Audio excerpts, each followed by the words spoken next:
marami ng pagkakataon na gusto mong kausapin ka ng Diyos. Ngunit tila siya ay tahimik.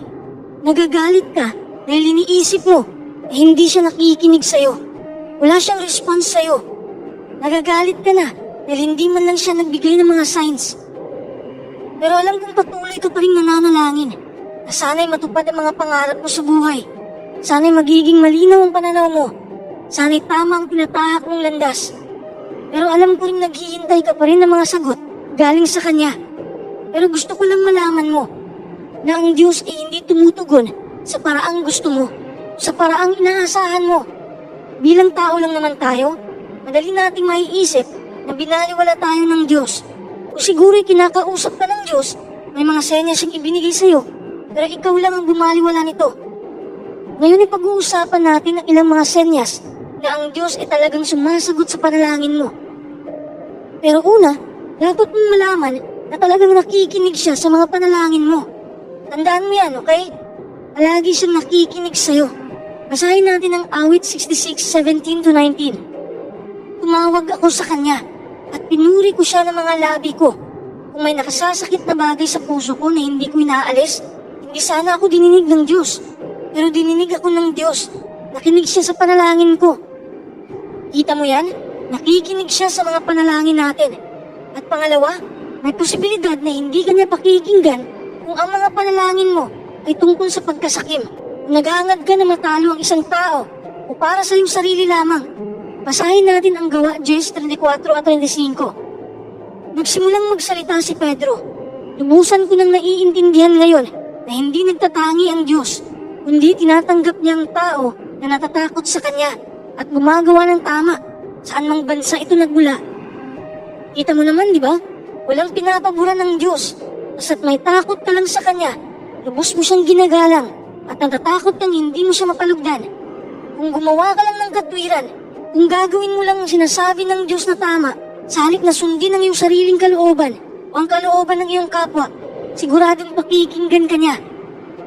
Marahil may tatanong mo, kung talagang nakikinig ang Diyos sa mga panalangin ko, bakit wala akong nakukuhang sagot? Bakit hindi ko siya naririnig? Kung iniisip mong literal kang kakausapin ng Diyos, hindi yun mangyayari.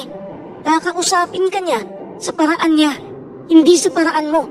Kaya kanyang kausapin kahit anong oras. Dahil Diyos siya, kaya niyang gawin ang lahat. Kakausapin ka niya kahit saan mo gusto. Siguradong kinakausap ka na ng Diyos sa paraan niya. Pero hindi mo lang napapansin o patuloy mo lang binaliwala. Number 1, ang Biblia. Sabi ko nga kanina, hindi literal na boses niya mismo ang maririnig mo. Kinakausap ka niya sa pamamagitan ng kanyang mga salita na nakasulat sa Biblia. Yan ang isa sa mga paraan ng Diyos na makausap ka niya. Hindi mo lang siguro naririnig o naiintindihan ang mga sinabi niya dahil hindi ka nagbabasa. Oras na para magbasa ka ng Biblia. Bawat bahagi ng banal na kasulatan ay sagrado. O sinulat ito ng mga tao, pero Diyos ang gumagabay sa kanila. Basahin natin ang 2 Pedro 1:21. Ang mga tao ay nagsalita mula sa Diyos habang ginagabayan sila ng banal na espiritu. Senyas na yan na kinakausap ka ng Diyos. Napapansin mo na ba na sa tuwing may problema ka, biglang sumusulpot ang mga Bible verses kahit hindi mo naman hinahanap? Ibig sabihin, kinakausap ka ng Diyos. Huwag mong baliwalain ang sign na yan. Halimbawa, noong mga panahong na-admit ang mama ko, may nabasa akong Bible verse sa ospital mismo. Nagpapalakas yun sa akin. Hindi ko naman hinahanap yun. Nadaanan ko lang bigla. At iniisip ko yun, nakasama ko ang Diyos sa mga oras na yun. Dahil ipinakita niya sa akin ang tekstong nakakapagpalakas ng aking emosyon. Number 2, gagamitin niya mga tao. Nararanasan mo na ba ito? Sa tuwing may problema ka, may mga taong nangangamusta, gustong kumausap sa'yo. Dahil ginamit sila ng Diyos para maibsan ang bigat sa dibdib mo. Minsan hindi man sa paraan na lalapit ng mga tao. Kasama na rin dito yung mga videos na napapanood mo sa social media na nakakapagangat ng damdamin. Ginamit sila ng Diyos para mag-motivate sa mga tao, para patuloy pang manalangin at lumaban sa buhay. Basahin natin ang Exodo 18:14, 17 at 19. At nakita ng binan ni Moises ang lahat ng kanyang ginagawa para sa bayan. Kaya sinabi niya, anong uri ng gawain itong ginagawa mo para sa bayan? Bakit ikaw lamang ang patuloy na nakaupo At ang buong bayan ay patuloy na nakatayo sa harap mo mula umaga hanggang gabi. At ang gina ni Moises ay nagsabi sa kanya, hindi mabuti ang paraang ginagawa mo. Ngayon ay makinig ka sa aking tinig. Papayuhan kita at ang Diyos ay sasaiyo. May iba pa akong ibibigay na halimbawa. Sa 2 Samuel 12, 7 hanggang 9. Nang magkagayon ay sinabi ni Nathan kay David, ikaw mismo ang taong iyon. Ito ang sinabi ng Diyos ng Israel. Ako mismo ang nagpahid sa iyo bilang hari sa Israel. At ako mismo ang nagligtas sa iyo mula sa kamay ni Saul. Matanda akong ibigay sa iyo sa iyong dibdib ang sambahayan ng iyong Panginoon at ang mga asawa ng iyong Panginoon. At ibigay sa iyo ang sambahayan ng Israel at ng Huda. At kung hindi pa yun sapat, handa akong dagdagan ka ng ganitong mga bagay at ng iba pang mga bagay. Bakit mo hinamak ang salita ng Diyos sa pamamagitan ng paggawa ng masama sa kanyang paningin? May isa pang halimbawa na maintindihan mo ng mabuti. Basahin natin ang Gawa 8, 29 hanggang 31. Kaya sinabi ng Espiritu kay Felipe, lumapit ka at sumama ka sa karong ito. Tumakbo si Felipe sa tabi at narinig na binabasa niya ng malakas si Isaias na propeta. At sinabi niya, talaga bang nalalaman mo ang iyong binabasa? Sinabi niya, ang totoo, paano ko nga iyon magagawa? Malibang may pumatnubay sa akin. At namanig siya kay Felipe na sumakay at umupong kasama niya. Naiintindihan mo na ba? Kapag may mga naririnig kang payo na hindi naman labag sa kautusan ng Diyos, sundin mo dahil ginagamit sila ng Diyos para iangat ang damdamin mong nalulugmok. Kung karunungan ang ipinasa ng tao, nagmula yun sa Diyos. Dubli ingat rin dahil hindi lahat ng mabubuting salita ay mabuti rin ang dulot nito. May mga sugar-coated kasi mga labi na madali kang mapapaniwala. Akala mo nakabubuti sa sarili mo, pero mapupunta ka lang sa kapahamakan. Basahin natin ang unang Juan 4:1. Mga minamahal, huwag ninyong paniwalaan ang bawat mensahe na sinasabing galing sa Diyos. Kundi tiyakin ninyo kung talagang galing ito sa Diyos. Dahil maraming huwad na propeta ang lumitaw sa sanlibutan. Hindi lahat ng sinabi ng ibang tao ay galing sa Diyos. Kaya dapat magbasa ka ng Biblia para malaman mo ang katotohanan. Number 3, sa panaginip mo. Nararanasan mo na bang napapanaginipan mo ang mabuting gagawin mo? Halimbawa, problemado ka, tapos bigla kang nanaginip tungkol sa solusyon na kailangan mong gawin. Maraming teksto ang makakapag-backup nito. Halimbawa, sa Mateo 2:12, pero nagbabala sa kanila ang Diyos sa isang panaginip na huwag bumalik kay Herodes, kaya iba ang dinaanan nila pa uwi sa kanilang lupain. Kaya sa oras na may napapanaginipan kang maganda, hindi kaya solusyon, gawin mo dahil galing yun sa Diyos. Minsan yun nagpaparamdam ang Diyos sa pamamagitan ng pangitain. Basahin natin ang Gawa 18:9. Isang gabi, sinabi rin ng Panginoon kay Pablo sa isang pangitain, huwag kang matakot, patuloy kang magsalita, at huwag kang manahimik.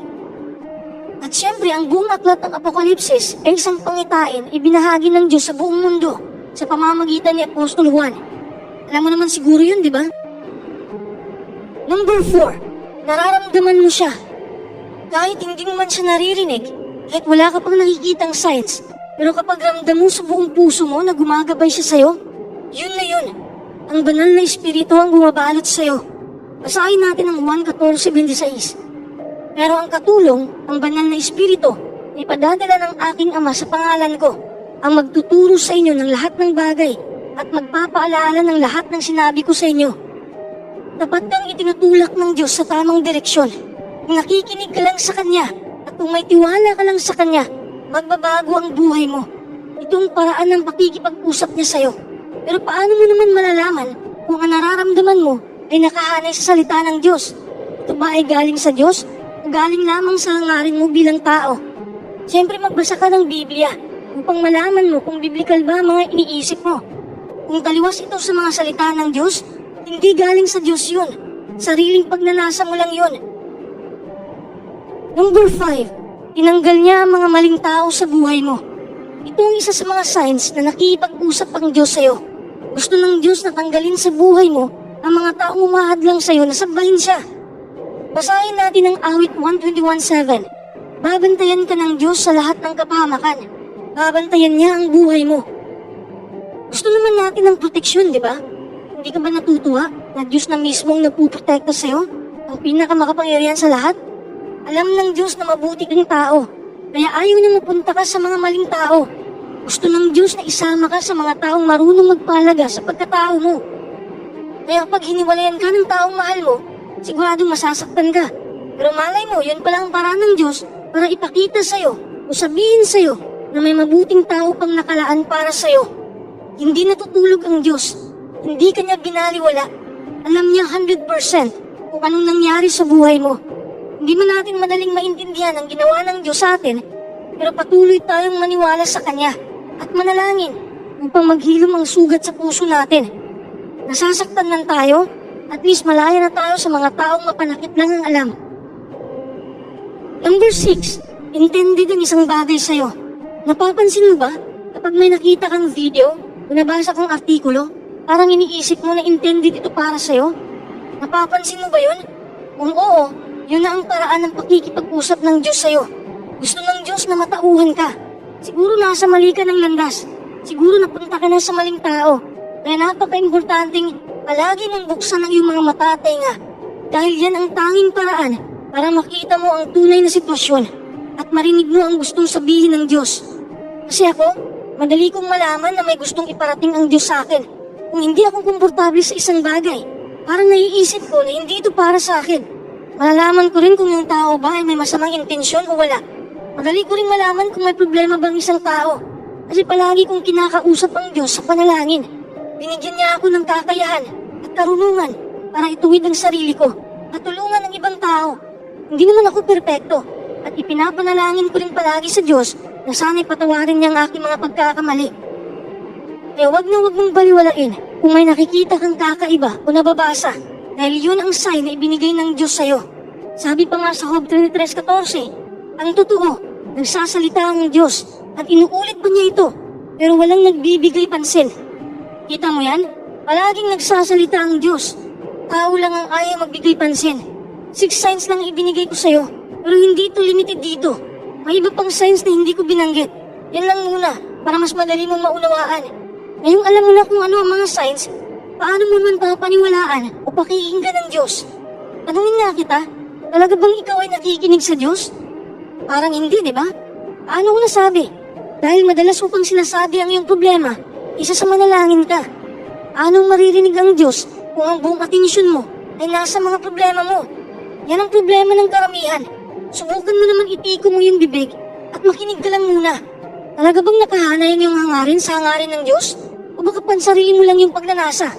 Hindi pwede na sariling tunguhin mo lang ang masusunod. Dapat sang-ayon rin ang Diyos sa mga plano mo. Talaga bang gusto mong mag-usap kayo ng Diyos? Kung gayon, magtiwala ka sa Kanya. Lumapit ka sa Kanya. Basahin natin ang Santiago 4:8. Lumapit kayo sa Diyos at lalapit siya sa inyo. Tayong mga tao ang unang lalapit at lalapitan tayo ng Diyos. Ganun lang kasimple. Kinakausap ka ng Diyos sa pamamagitan ng mga senyas. Nagtatago ka lang sa anino mo dahil ang mga sagot ng Diyos ay pwedeng ikakatakot mo. Kaya kailangan mong magpakatatag. Pero huwag kang matakot dahil ang mga plano ng Diyos para sa'yo ay mas mabuti pa kaysa sa mga naiisip mong plano. Kailangan mo lang magtiwala sa Kanya at sumunod sa Kanya kahit nahihirapan ka na sa iyong buhay. Yan ang paraan para makaangat ka sa iyong buhay. Tandaan mo yan.